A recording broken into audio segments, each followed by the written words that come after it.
నమస్తే రచిత గారు. నమస్తే ఉషా. ఒక 3-4 డేస్ నుంచి సోషల్ మీడియాలో మనం చూస్తూ ఉన్నాము. కడుపును పుట్టిన కొడుకే కామాంధుడై తల్లి పక్కన పడుకుంటానని, రేప్ చేస్తానని, లేదంటే ఈ రాత్రికి నాతో పడుకో అని మాట్లాడుతూ సొంత తల్లితో అలా మాట్లాడుతున్నాడు అంటే ఆ తల్లి సగం చచ్చిపోయిందని అక్కడ చెప్పుకోవాలి. పోలీస్ స్టేషన్ చుట్టూ కొన్ని వందల సార్లు తిరిగాము, అయినా మాకే న్యాయం జరగలేదని వాళ్ళు ఓ 1,00,000 ఇచ్చైనా సరే చంపేయాలనుకుంటున్నామని ఆ తల్లి ఆవేదన. తండ్రి మాటల్లో వింటే నన్ను కొడతాడని.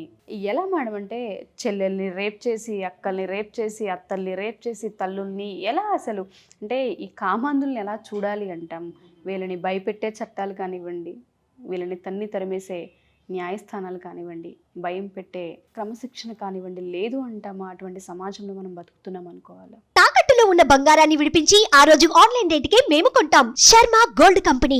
యాక్చువల్గా నిజంగానే నాకు నిన్నగాక కూడా మనకి నిన్న డిస్కషన్ వచ్చింది. మీరంటే as a lady, as a mother నేను అసలు యాక్సెప్ట్ చేయలే. అది రియలో కాదు, వద్దులేండి, అలాంటివి చేయాలంటే కొంచెం పెయిన్ఫుల్గా ఉంది అని ఆపడం జరిగింది. బట్ అది రియల్ అని తెలిసినప్పుడు నిజంగానే ఆందోళనకైతే గురయ్యాం.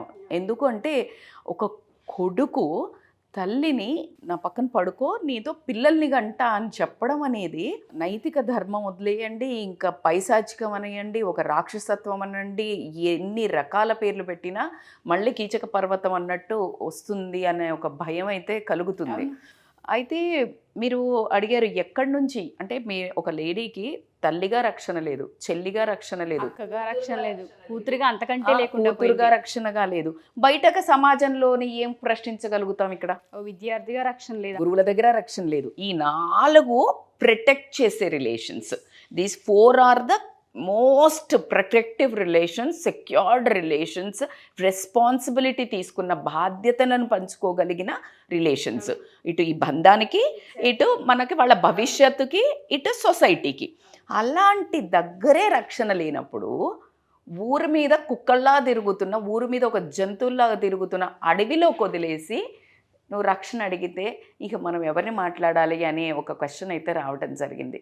మీరు అన్నట్టు అసలు ఆ అమ్మ చెప్తుంటే ఆవిడ ఆవేదన అంటే అసలు నిజంగా చెప్తున్నా, నాకు ఎన్నిసార్లు చూసినా ఆవిడ ఏమనింది తెలుసా? గొంతు మీద కొరికి, అంటే మనిషిని వాడిని కొరికి చంపేసేయాలనుంది, నాకు రక్తం తాగాలనుంది అని చెప్తుంది. అంటే ఆవిడకి అసహ్యంతో కూడిన ఆవేశము ఆవిడని అన్ని మాటలు అనాలనిపిస్తుంది. ఏ తల్లి కూడా ఇప్పుడు మీరు అన్నట్టు, మీరు ఒక మాట మెడలు పట్టుకొని బయటికి నెట్టేయొచ్చు అంటున్నాము, కానీ వాడు అంటే చుట్టుపక్కన ఉన్నోళ్ళ భయం లేదు, న్యాయంకి భయం లేదు, అంటే ఎవరు ఏం చెయ్యలేరు అనుకునే భయం అతన్ని 20 అంటే ఆటోమేటిక్గా నాకు తెలిసి 15-16 ఇయర్స్ నుంచి వాళ్ళు ఈ టార్చర్ అనుభవిస్తున్నారు. ఎందుకు అంటే అతను చిన్న ఏజ్లో బానిసకు గురవ్వడం జరిగింది. ఏంటి? మందుకి. ఆల్కహాల్ తర్వాత ఏమైందంటే, ఆల్కహాల్ తాగిన తర్వాత అతనికి ఏదైతే ఆ సెక్షువల్ ఫీలింగ్స్ చాలా చిన్నతనంలో రావడం జరిగింది. మరి అతను పక్కన ఏదైతే స్లమ్ అట్లాంటి ఏరియాస్లోనే ఉన్నట్టుంది కాబట్టి దట్ దే విల్ అంటే వాళ్ళు ఒక చిన్న ఇల్లులో ఉంటారు. వాడు ఏం చూశాడు, ఎక్కడి నుంచి ఆ ప్లెజర్ అందుకోవడం స్టార్ట్ చేశాడు అనేది మనకు తెలీదు. అది ఆ బ్యాక్గ్రౌండ్లో వేరే ఉండుంటుంది. ఈ తల్లిదండ్రి వాళ్ళు సెక్స్ చేసుకున్నప్పుడు చూడటమా ఏదో జరిగి ఉంటుంది ఉషా.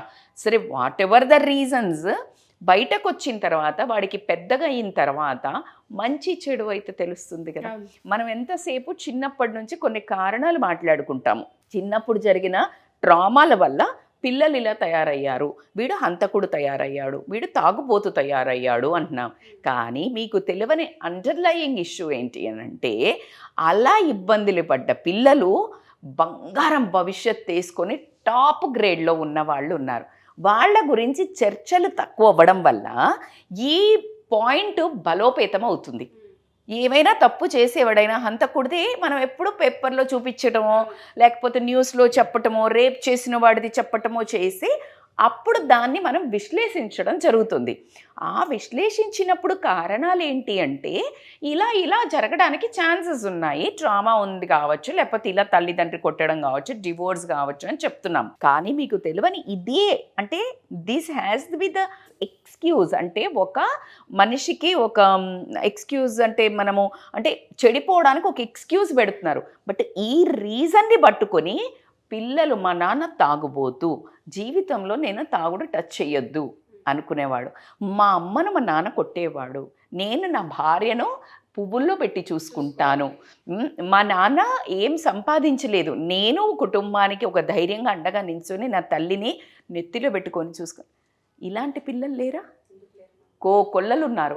నేను ఇవాళ రిక్వెస్ట్ చేస్తున్నాను ఆన్ బోర్డ్ కెమెరాకి, ఇలా పిల్లలు ఎవరైనా ఈ సమస్యల వల్ల ఉండి వాటిని అధిగమించి సక్సెస్ అయిన వాళ్ళు ఉంటే please contact this number. We want to do show if you are ready. నేను ఎప్పుడు మెసేజ్ ఓరియంటెడ్గా మాట్లాడాలని I always prefer book skills కంటే లైఫ్ స్కిల్స్ అని చెప్తుంటాను నేను. బంధాలు స్పాయిల్ అవుతున్నామని నెత్తి నోరు కొనుక్కొని మాట్లాడుతున్నాం. బంధాలను కాపాడే పిల్లలు బొచ్చడి మంది ఉన్నారు, బాధ్యతలను కాపాడే పిల్లలు చాలామంది ఉన్నారు. నేను అంటున్నాను వాళ్ళని హైలైట్ చేద్దాం. అప్పుడు ఇది ఉందిరా అని వాడి ఏజ్ గ్రూప్ చెప్తే అన్న బుద్ధి వస్తుందేమో ఈ దరిద్రులకి. Don't you think it make sense? So ఇది. అండ్ సెకండ్ ఏంటంటే పోలీసు వాళ్ళకి ఆవిడ నెత్తి నోరు కొట్టుకొని 10 ఏళ్ల నుంచి కంటే ఎక్కువగా 100 సార్లు తిరుగుతుందంట. మనకి ఏమాత్రం వీలున్నా ఒకసారి ఆ కేసులో రియల్గా ఎందుకు పోలీసులు ఏ స్టేషన్ దగ్గరదో ఏంటో కూడా ఒకసారి ఆరా కూడా తీయొచ్చు. ఎందుకు అంటే చాలా సింపుల్, అతన్ని తీసుకొని వెళ్ళి ఆ బాలులది ఎవరిదో ఉంటుంది కదా చిన్నపిల్లలది, అప్పుడు వేస్తే వాడు భయంతోటో నయానో భయానో బాగుపడేవాడు కదా. ఎందుకు పేరెంట్స్ నెగ్లెక్ట్ చేశారు? ఎందుకంటే ఆ వీడియోలో మనం చూస్తే 7 ఏళ్ల నుంచి 8 ఏళ్ల నుంచి ఆ తల్లి చెప్పడం జరుగుతుంది. మేబీ అప్పుడే కంట్రోల్ పెట్టే అవకాశం కానివ్వండి. అప్పుడు వాళ్ళకి ఏమనిపిస్తుందంటే దారిన పడతాడులే, కొడుకు పెద్దగా అయ్యి నా చేతికి వచ్చి నన్ను కాపాడుతాడులే, ఉద్ధరిస్తాడులే అనుకుంది పిచ్చి తల్లి. కానీ అలా కాదు కదా.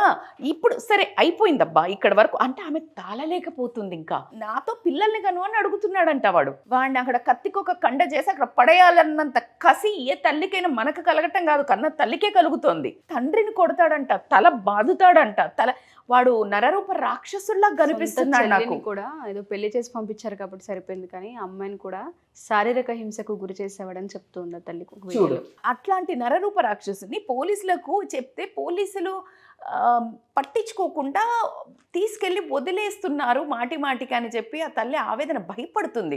తండ్రి కనుక ఏదైనా నైట్ డ్యూటీ సెక్యూరిటీ, అతను వికలాంగుడట చూడండి, ఆ బాధ చెప్తుంటే వికలాంగుడు అతన్ని డ్యూటీకి వెళ్ళినప్పుడు ఈ బిల్లోడు ఉన్న ఆమె ఒకరు ఇంట్లో ఉండాలి అంటే ఆమెకి భయంతో అతను వెళ్ళక ముందుగా బెడ్షీట్ పెట్టుకొని ఇల్లు తిరిగి పక్కన ఇంట్లో అక్కడిక్కడ పడుకుంటుందంట.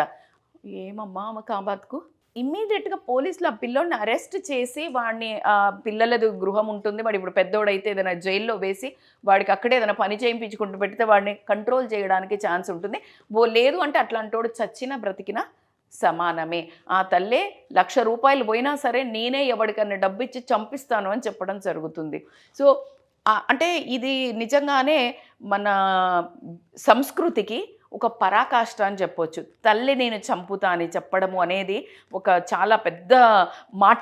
అది అంత ఈజీగా వచ్చేది కాదు, అంత ఈజీ కూడా కాదు. కన్న పేగుని తెంపుకొని పుట్టిన పిల్లలను ఎన్ని పాపాలనైనా క్షమించగలిగే గుణం ఒక తల్లికే ఉంటుంది. కానీ ఎప్పుడైతే తన మానం మీదికి వస్తుందో ఏ తల్లి కూడా క్షమించదు. అప్పుడు తను స్త్రీగా మారుతుంది, తల్లిగా కాదు. శిక్ష వేసేదేంటి? స్త్రీగా వేయడం జరుగుతుంది. సో ఎంతసేపు తల్లియే కాదు, తనకి ఇంకా చాలా రోల్స్ ఉన్నాయి. ఇంకొక అమ్మాయికి కూతురు, అలాగే ఒక స్త్రీ కూడా. కాబట్టి తనను రక్షించుకోవడానికి నేను హత్య చేయడానికైనా సిద్ధం ఉన్నాను అని అనటము, పోలీసుల దగ్గరికి అప్రోచ్ అయినా కూడా పోలీసులు స్పందించకపోవడము చాలా కొంచెం బాధాకరంగా అనిపిస్తోంది.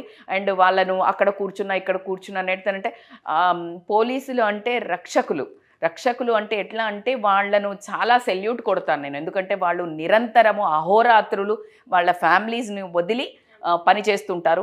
ఎవరో ఒకరో ఇద్దరో వాళ్ళ ఒక జాబ్లో సరి అయిన చెయ్యకపోవడం వల్ల మిగతా పోలీసు వ్యవస్థకు కూడా కొంచెం తలవంపులు తెచ్చే పరిస్థితిగా ఉంది. కాబట్టి ఇది ఇప్పుడు ప్రస్తుతం దీని మీద ఇమ్మీడియట్గా రియాక్ట్ అయ్యి ఆ పిల్లోడిని కస్టడీలోకి తీసుకొని ఈ తల్లిదండ్రులకు కన్న పాపానికి శిక్ష విధించకుండా వాళ్ళను విముక్తులను చేస్తారు అని మాత్రం నేను మనస్ఫూర్తిగా కోరుకుంటున్నాను. Thank you ma'am. Thank you so much Usha. So Rajitha గారు చెప్పినట్టుగానే ఎవరైతే స్టూడెంట్స్ ఆడపిల్లలు కావచ్చు అబ్బాయిలు కావచ్చు మా ఈ ఎపిసోడ్స్ చూస్తూ ఉన్నారు, మా ఫ్యామిలీలో మేము ఇటువంటి ప్రాబ్లమ్స్ ఫేస్ చేసాము, అయినా సరే మేము నిలబడి ఫ్యూచర్ని డిజైన్ చేసుకోగలిగాము, లేదంటే లైఫ్లో బాగా సెటిల్ అవ్వగలిగాము అనుకునే ఎవరైనా సరే మా షోకి పార్టిసిపేట్ చేయొచ్చు. ఎందుకు అంటే మీ స్టోరీ విన్న తర్వాత చాలామందికి లైఫ్ మీద హోప్ కలిగే ఒక అవకాశం కనిపిస్తూ ఉంటుంది. చాలామందికి మీ స్టోరీ హెల్ప్ అవుతూ ఉంటుంది. కాబట్టి ఒకవేళ ఫాదర్ ఆల్కహాల్ అయినా, మదర్ ఇంకేదైనా అడిక్షన్స్కి గురైనా, ఫ్యామిలీ ప్రాబ్లమ్స్ ఉన్నా వాటన్నిటిని ఎలా అధిగమించారు,